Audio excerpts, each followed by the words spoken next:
From Mamamia, welcome to The Spill, your daily pop culture fix. I'm Ksenia Lukic. And Laura Brodnick is not here today, so I'm filling in. I'm Tina Berg. I am Mamamia's pop culture and social editor. Yes, you are.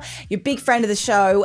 So today on the show, we've got lots to talk about. Yes. We're going to dive into the Dakota and Elle Fanning Vanity Fair interview. My lots two to talk faves. about there. Exciting. Plus, a book turned to film that you're going to tell us a little bit about. Yes, the hottest rom-com coming to a cinema, maybe near you. But first, there is a wedding that we need to talk about. I'm very excited to talk about this wedding. Wedding of the century for me personally. I feel like it's kind of a little bit sad because it's the second wedding in the last 3 months. So Charli XCX and George Daniel got married again. Again, a second time. It's very celebrity to do a second wedding. I know. I'm just like, you just got married 3 months ago, but I think it was because it was a civil ceremony.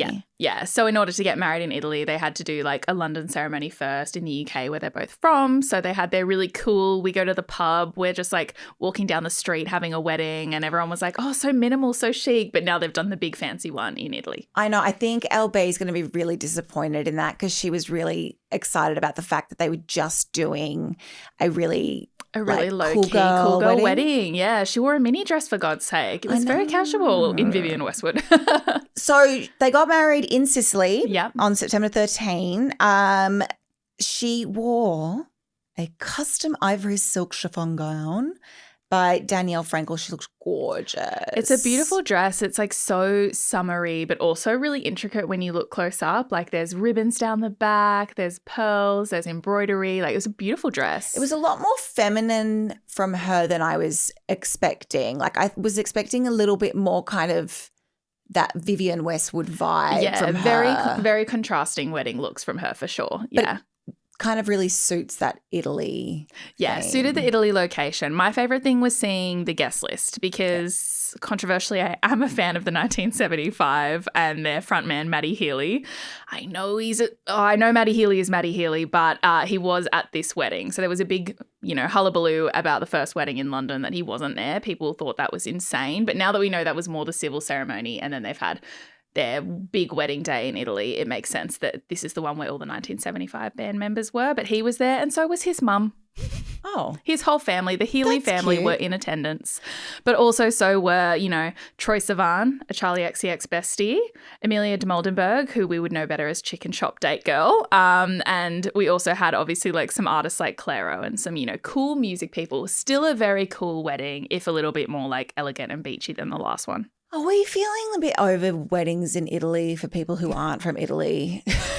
I would love it for myself personally, but I do want to know where the next location would be. Like, where would the stars go? Because there was the Lake Como era, right, with like your George Clooney's and stuff, and now it's more like the cool girl beach side, which is kind of where I see someone like a Dua Lipa and Callum Turner getting married. Don't get me wrong, I love a destination wedding. I've been to a lot of destination weddings and they're really fun. Yeah.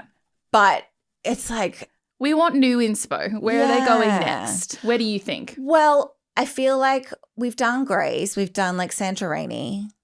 I feel like it needs to be like, my friends got married in Mallorca recently. Very nice. That was really cool. Okay. We heard it here first. That's where the celebs should start going. They have to be listening to the spill and taking notes. Yeah, I think Mallorca. I kind of think that it would be cool if, like, Katy Perry is obviously in the midst of a divorce, but, like, imagine she gets divorced, she finds someone new, and then she, like, takes her newfound space life and gets married on Mars.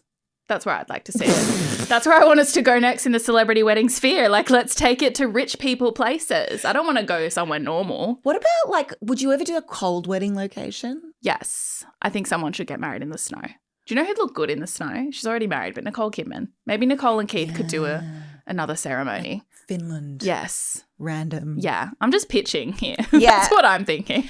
Anyway, she looked gorgeous, but second wedding in 3 months. Yeah. The celeb way to do it. Now, we know how much we love a celebrity profile piece here at The Spill, and the latest one from Vanity Fair is on Dakota and Elle Fanning, and I am obsessed with it. It's so beautiful. It was the first thing I saw when I opened my eyes this morning, the cover shot and then all the subsequent videos and pictures. It's stunning. Do you know what I love? I just love them so much as sisters. And, we've talked a lot about child stars, but they just seem so normal. I mean, Dakota's 31 now, Elle 27. So the first time that we saw Dakota was in I Am Sam in 2001 with Sean Penn. Do you remember that movie? She was such a baby. And the fact that they got Michelle Pfeiffer to do, you know, some quotes for the interview, like her career has had such legs since she was a literal babe, a child. Well, from I Am Sam, she basically did 2 movies every year. And Michelle Pfeiffer was the one who said to her, you need to just keep going. Yeah. And then Elle came into the mix. Yeah, I love that Elle was just always there in the background. Like she was on the set of I Am Sam as well. She was, you know, she had a starring role in Daddy Daycare. But I love that Elle kind of followed in her little footsteps, but it was very much like the Dakota show, right? Like she was the one to watch. She was in everything and she was such a talent. Like she was in serious dramas from such a young age, which you obviously don't often see. It's hard to put a kid in those kinds of roles, but she had the it factor. She's just a very, very talented actor. And it was interesting. Elle actually said, she's like, I'm a Nepo sister. I'm like proud to be. I got these opportunities because they're like, oh, she's Dakota's sister. We'll see her for this audition. Yeah. But they just seem to have a really lovely relationship. So they're actually going to be starring in a movie together for the first time opposite each other. Yeah. The Nightingale. I'm very excited for this one. So if you don't know, that is a book written by Kristen Hanna, and she is like a book club favorite across the globe. She writes these really like, you know, amazing stories, but often quite like sweeping historical fictions. And this one is about 2 sisters in France during World War II and their struggle to survive and resist the German occupation. And the girls have been trying to get this film made for a while. Yes, during lockdown, they were trying to get it sort of picked up, but it obviously got put on hold because of the pandemic, and it's actually being produced with Reese Witherspoon. Yeah, a classic Reese, an adaptation. She loves one. I will watch anything Reese Witherspoon produces. Yeah. But yeah, I also love historical fiction. It's like one of my favorite genres of book. So I'm very excited about this one. There are also rumors that they will be playing the Hilton sisters in the Paris Hilton memoir. Which is just so iconic because the 2 like most iconic blondes of one generation playing the 2 most iconic blondes of another generation. And I love that Paris Hilton gave quotes in the interview but still wouldn't say which sister was which. Who do you think's playing who? Oh, I was going to ask you the same question. Yeah. Okay, so I feel like we kind of have to do Dakota as Nikki. I was going to say, because they're like Elle Fanning, free spirit of it all, like the party girl of it all. She has to be Paris, right? And Nikki's the more responsible and Dakota is the same for them. That has to be the casting move. And it does feel quite their sister relationship kind of mirrors each other because Dakota seems like very, very protective of Elle and very older sisterly. Do you have sisters? I do. I have an older sister, so I am the Elle Fanning in my relationship. And this interview was eye-opening for me. I cried reading a part of the interview today. Like it was such a good depiction of an older sister and a younger sister. It really made me want a sister. Oh, you don't have sisters? I have 2 bloody brothers. Oh, the boys. I have a brother too, and like they're so whatever, aren't they? Just kidding. I mean, he doesn't listen, but No, there's no way my brothers are ever going to hear this. But yeah, I always wanted a sister growing up, and just like the way that Dakota talked about it, and they both got misty-eyed in the interview.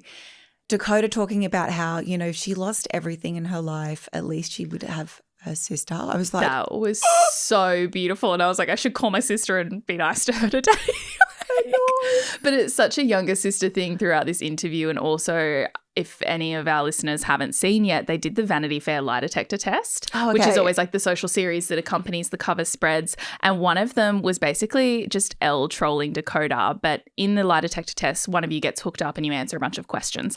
And so Elle leads in by saying Dakota had a Twilight character. Twilight mentioned on the pod, snuck it in. But the Twilight character could inflict pain. And she says, was this a metaphor for being an older sister? And Dakota's like, no, I wasn't mean to you. I wasn't a bully. And it gets picked up as a lie. And they have this really great back and forth, but it ends with Elle basically being like, I was physical and you were psychological. But they're laughing throughout this whole thing. And I'm like, that is so true to sister codedness. And even if you're famous, you're still like telling your younger sister she was adopted. Like, I love that they had such a normal childhood that they still behaved in this way where they probably like had these really big fights and were screaming at each other for stealing each other's clothes. And then like 20 minutes later, they're like, do you want to go get food with me?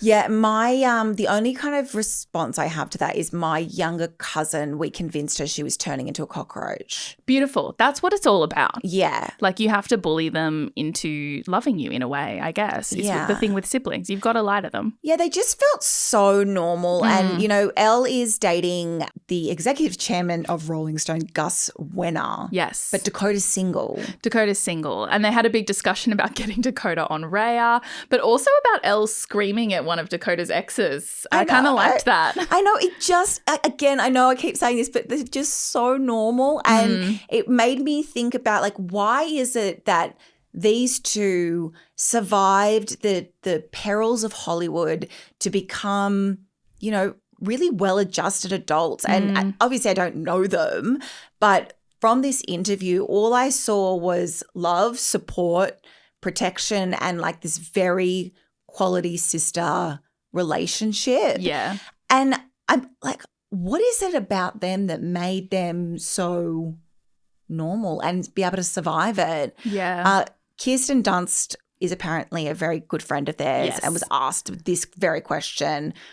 They're so smart, smarter than I was at this age, but also they're real. They understand the bullshit of the industry. Yeah. But we have so many other celebrity sibling relationships and child stars who don't fare as well.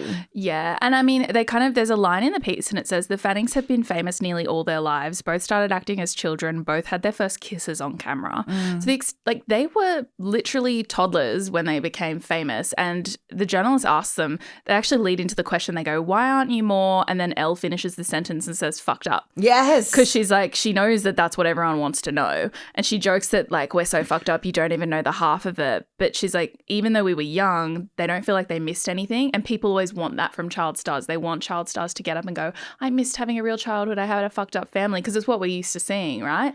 But the girls throughout this piece and also in interviews for years have really said that their mother, Joy, was a big part of them having such a normal childhood, that they had someone who was like fighting in their corner for them and someone who like let them pursue this acting career, but was also like, no, you're going to do normal things, like do your homework and be taken care of. And none of them had any idea what they were doing. And their mum suddenly like meeting Sean Penn, meeting Tom Cruise and trying to manage having these two child stars. But apparently it's literally very much just their mum, but also something in Dakota's nature.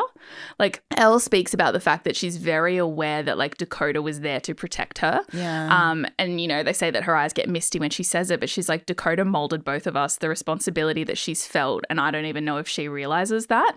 Like, I think it also comes across that Dakota feels very like she was always on alert and ready to protect her younger sister. So it's almost like somehow just through Dakota's own personality, which was shaped by their mother, she was able to, as a trio, I guess, protect all three of them. And they came out really normal. Yeah, I feel like as well, you can kind of see her maturity from a very young age. I think that's what made her such an amazing actor. Like even in I Am Sam, she was just so, you could see this maturity at like, 6 years old. Yeah. Coincidentally, my kids have been really enjoying watching The Cat in the Hat, which is an iconic Dakota role. An iconic Dakota role, also considered one of the worst movies ever. But for some reason, my son is obsessed with it. So I've been watching a lot of young Dakota recently. Yeah. But it's just a really interesting comparison to someone like, you know, Kieran and Macaulay Culkin, for example. Yeah. And I think what people are so interested about with the Fanning sisters is like they're both still so close. They're both still so successful and they're going to be on screen together. Like we don't really see that very often with these young child stars. Like child stars are put under a microscope and they're dissected and they face just like mounting pressure their whole childhoods, and often they are the breadwinners in their own homes as well. And so they're often pushed out, whereas in the case of the Fanning sisters, Dakota sort of says she enrolled in drama camp and then she really liked it and she loved putting on stupid skits with Elle, so their mum was like, all right, let's give this a go. But often, you know, in the case of say like actors like Ariel Winter and Jeanette McCurdy recently who have spoken honestly about family issues they have a lot of pressure on them as child stars to bring money in for their family, and you add on top of that a toxic sort of environment for siblings and it can end really badly. You know, the article sort of uses these old school examples of like Joan and Jackie Collins and Joan Fontaine and Olivia de Havilland of like famously feuding sisters. But like you said, like the Culkin brothers is a really good example of like recent times. Like Macaulay sued his parents to remove them as legal guardians like when he was 15 years old. And even though both of those boys now we're like, oh, they've turned out okay, things worked out all right. Kieran won an Oscar this year. Like there certainly wasn't the case for a long time. Yeah, and I mean, if you look at sort of recent interviews with Macaulay, he's obviously sort of stepped more behind the camera now, and Kieran is kind of having his moment. Yeah. But during that time when he was a really big star, after that it was like this downward spiral of the drugs and the just him looking disheveled all the time. Yeah.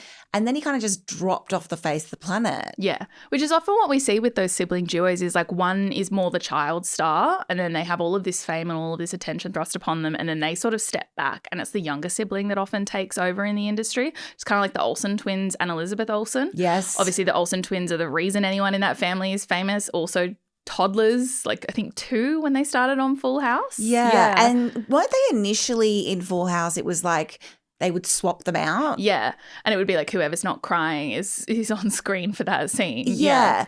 And then obviously they had their troubles a lot with their bodies and that criticism around anorexia. But I remember in those early 2000s them just being the It girls. The It girls, like from literally the point when I was a child watching Passport to Paris to, you know, New York Minute to them being the fashion girls on the scene, right? And as you said, during that time having quite a lot of problems and then they made the call to be like, we want to be in fashion. We don't want to act anymore. And at the same time, supporting their sister to start acting too. Like it's this weird thing where the older siblings sometimes take the back seat and they often speak about having taken on the responsibility. Like Kieran Culkin sort of said, you know, I remember my brother being so famous and thinking that sucks for him. Like poor fucking guy. He was having to accept that reality of fame when we were little kids. But you sort of like the younger siblings see them go through that. They see them have the hard time. And then sometimes the younger sibling also has that, but somehow escapes unscathed a little bit and then goes on to have a flourishing career like Elizabeth Olsen. Yeah. Yeah. But in the case of Dakota and Elle, it seems like they both managed to get out and that's why people are so fascinated and love them so much. Yeah, and in tandem with each other. Yeah. Like Elle was a bit later. Yeah. But they've both been continually working and doing more things. Now, obviously, we know the Olsen twins are selling, you know, fashion divas. $200,000 handbags for the Row, which is like the most obscenely expensive brand ever. I do like the clothes, but very expensive. Lovely, but very expensive for a white t-shirt. And now Elizabeth is this very serious actor. Simultaneously like Marvel superhero, but also like indie darling. Yeah. Like she's one of the most successful, I guess, offsprings of a Nepo sisterhood that we've had in recent times, with the exception of the Fannings. And even like, I mean, we talk about the Jonas Brothers sometimes because me and our producer Mon love them, but like Kevin Jonas, the eldest brother, poor Kevin.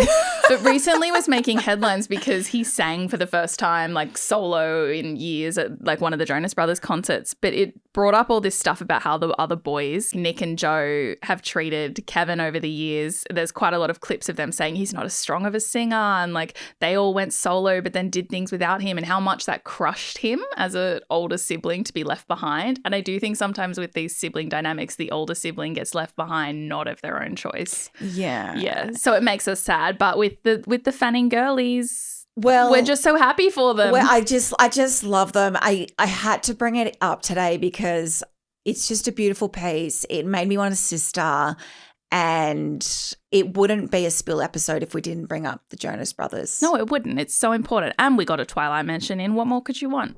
So because we have our pop culture editor, Tina Burke, here today as a special treat, I thought it would be perfect time to ask you about some of the best things that we need to look forward to next year, because I know that you wrote something on site about the love hypothesis.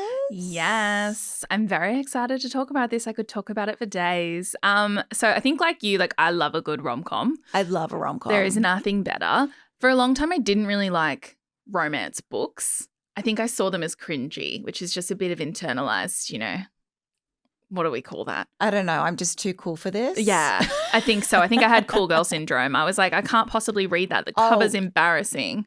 I'm not like other girls. Even though I loved rom-coms, I just thought romance books. I was like, oh, cringe. I internalized that real bad. But then once I got into them by this author, Emily Henry, who we'll talk about in a minute, it's one of my favorite things to do is read rom-coms now. I love it. I love it. I love it.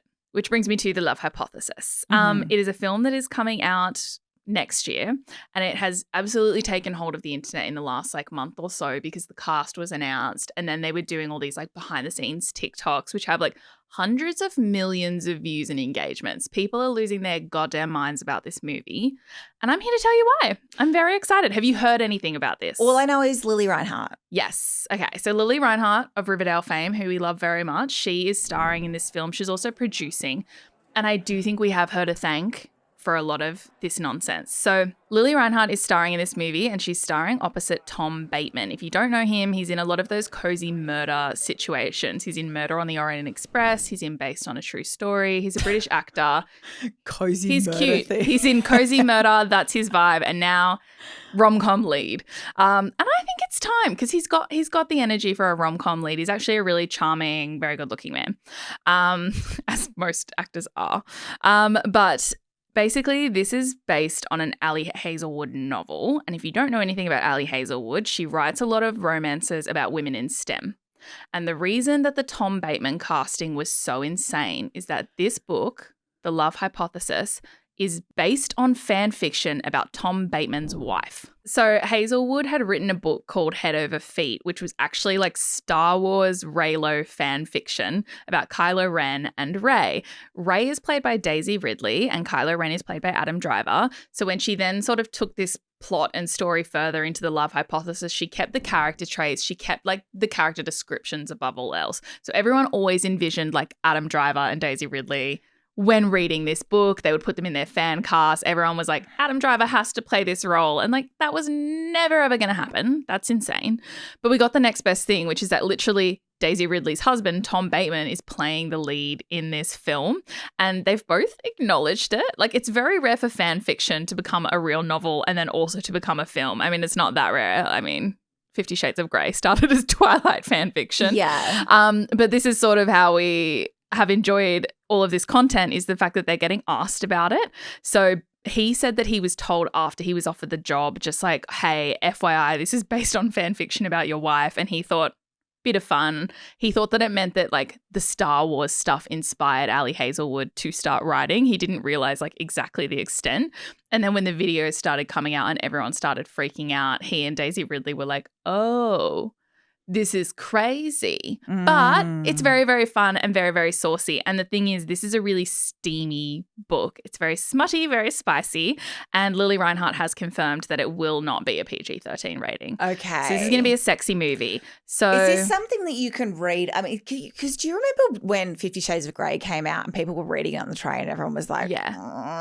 I mean, if the right person saw you reading it on the bus or the train, they would know what you're reading. But like, if anyone else didn't, they all have these like cartoon covers now, all the romance books. So it's got that vibe of like, she's just reading a girly book. And then the book is like, but basically it is like a fake romance kind of story. So it's about a girl called Olive. She's a PhD candidate at Stanford University. Her friends are like, why don't you date more? And she's like, oh, I'm so busy. And in order to convince them that she has a boyfriend, she randomly kisses some guy at university. And it turns out that he's this like grumpy, hot professor. And for some unknown reason, he decides like, let's do fake dating. And so they have a fake dating relationship. And then, you know, romance ensues.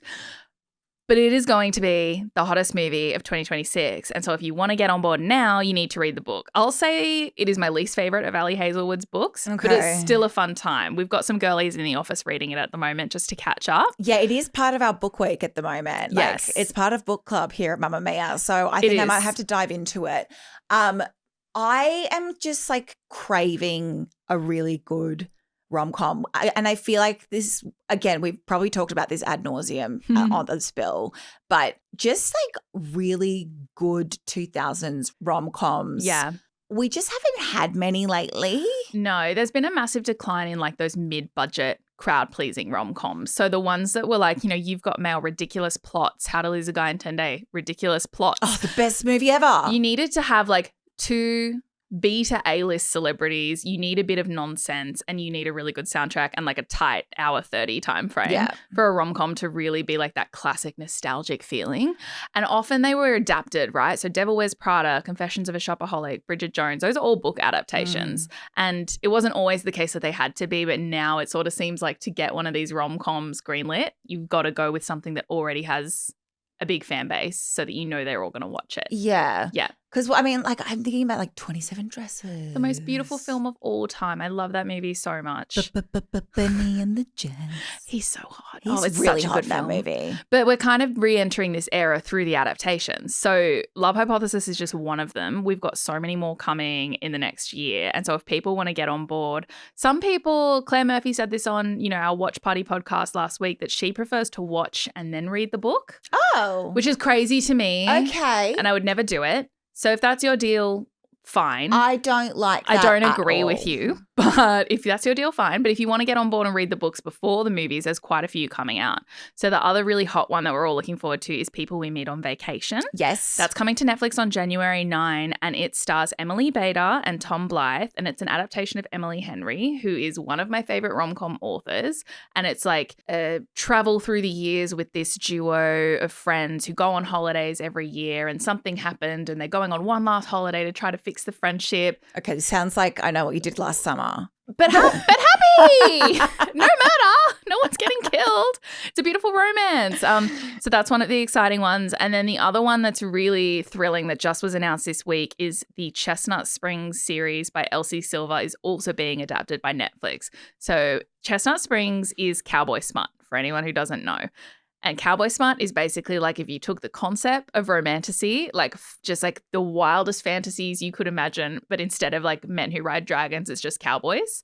That is cowboy smut. Nothing in these books is realistic, and we're okay with that. Yeah, that's okay. It's fine. If you were to classify your favorite form of romance smut, like if we've got cowboy smut, we've got space smut, we've got like STEM smut, we've got bondage smut. There's everything. Like, what do you like the best? I actually think Emily Henry, who, is the author of People We Meet on Vacation, hers are my favorite because they actually just feel like rom-coms. They have that vibe of being a book that when you read them, yes, they're great and wonderful as books, but you can see them being a film. They feel to me like the vintage rom-coms, and we're getting all of them. All of her books are being adapted at the moment, but by different streamers, and some will be coming to cinema and some are going straight to streaming, which, as we know, can sometimes hinder the quality. Yeah, and I love Netflix. And I love a streaming service, but sometimes when it's that straight to streaming service, even if it's got a really amazing cast backed with it, we still don't, it's just not very good. And I don't know what it is. It's really hard to put a finger on what the problem is sometimes with the straight to streaming rom-coms, because I still enjoy them, but I know what you mean. They don't feel like a classic rom-com. The only one that I can think of in recent years that did it for me, it's not even recent at this point, but Set It Up, starring Glenn Powell and Zoe Dutch.